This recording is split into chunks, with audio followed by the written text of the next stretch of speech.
আসসালামু আলাইকুম। সবাই কেমন আছেন? আজকে আমি নিয়ে চলে আসলাম আপনাদের জন্য আরও একটি রেসিপি। শীতের সন্ধ্যায় এরকম বিভিন্ন ধরনের সবজি দিয়ে গরম গরম নুডলস খেতে কিন্তু অনেক ভালো লাগে। বাচ্চা থেকে সবাই পছন্দ করে।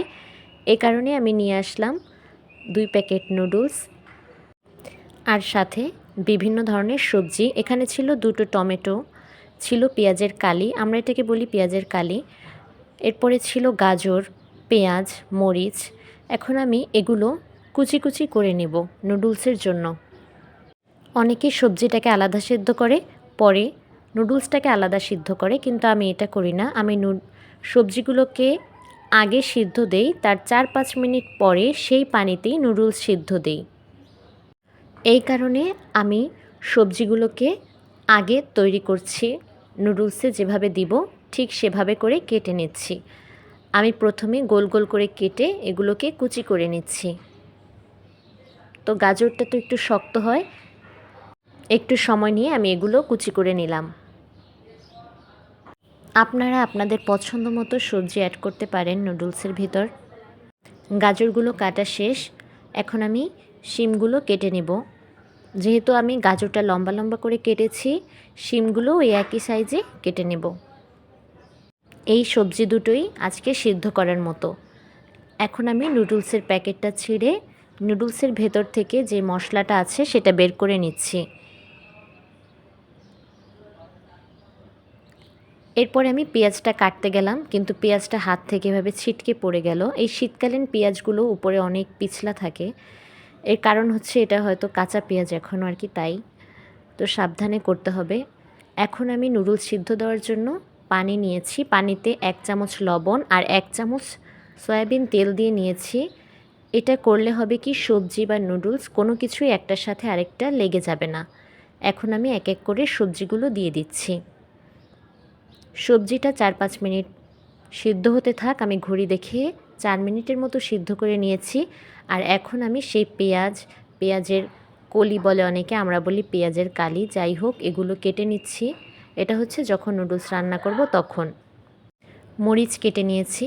এরপরে হচ্ছে টমেটোগুলো এরকম কুচি কুচি করে কেটে নিচ্ছি। এভাবে রান্নাগুলো এক পাশে হতে থাকবে, আরেক পাশে তাড়াতাড়ি করে গুছিয়ে নিলে রান্না কোনো ব্যাপারই না।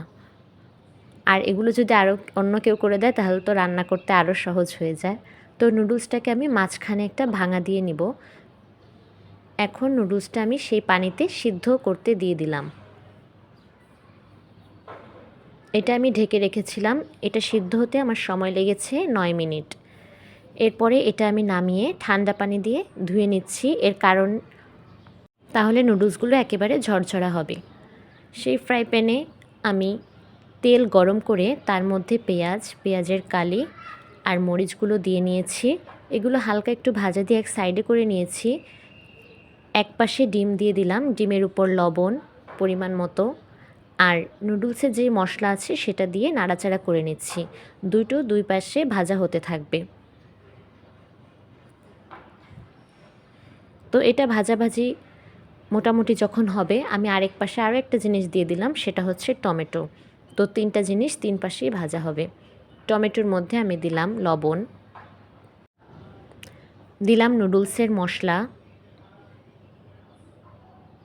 পেঁয়াজ, মরিচ আর ডিমটা আমি একসাথে করে নিলাম। আর টমেটোটা আমি এক পাশে করছি, দিয়ে দিলাম সয়াবিন তেল।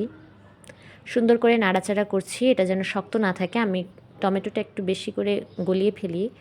দিচ্ছি 1 চা চামচ চিনি। যেহেতু টমেটোটা একটু টক টক, চিনি দিলে এটা ব্যালেন্সে চলে আসে আর খেতেও অনেক ভালো লাগে। এরপর এখানে দিচ্ছি আমি 1 চা চামচ মরিচের গুঁড়া, দিচ্ছি 2 চা চামচ সয়া সস। এরপরে সুন্দর করে নেড়ে চেড়ে নিচ্ছি। যখন টমেটোটা একেবারে প্রায় গলে আসবে তখন সেই ডিম সহ বাকি যা আছে সব কিছু মিশিয়ে উপরে আমি আরেকটু মশলা দিয়ে দিব নুডলসের। এরপরে সেই নুডলসটা আমি এখানে দিব।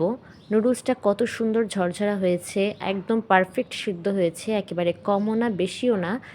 আর যখন নাড়ছিলাম দেখতেই পাচ্ছেন একটার সাথে আরেকটা একদমই লেগে নেই, প্রত্যেকটা নুডলস আলাদা আলাদা হয়ে আছে। এখন আমি 1 প্যাকেট মশলা দিয়ে নিলাম। একসাথে আমি সব মশলা দিব না, এতে কোথাও লাগবে কোথাও লাগবে না। দিচ্ছি লবণ 1 চা চামচ দিয়েছি। পরে আমি আরও 1 প্যাকেট নুডলসের মশলা ছিল সেটা দিয়ে নিলাম। দিয়ে সুন্দর করে নেড়ে চেড়ে সব কিছু মিশিয়ে আরও 2-3 মিনিট রান্না করে নামিয়ে গরম গরমই পরিবেশন করব। একটুও দেরি করব না, শীতকালে কিন্তু একটু দেরি করলেই ঠান্ডা হয়ে যায়। তো শীতের সন্ধ্যায় এরকম গরম গরম নুডলস পাস্তা এসব খেতে কিন্তু অনেক মজা। কেমন লেগেছে আমার ভিডিওটি অবশ্যই কমেন্ট করে জানাবেন। যারা নতুন তারা চ্যানেলটি সাবস্ক্রাইব করে দিবেন। ফেসবুক থেকে দেখলে লাইক ফলো দিয়ে পাশেই থাকবেন। ধন্যবাদ সবাইকে, ভালো থাকবেন।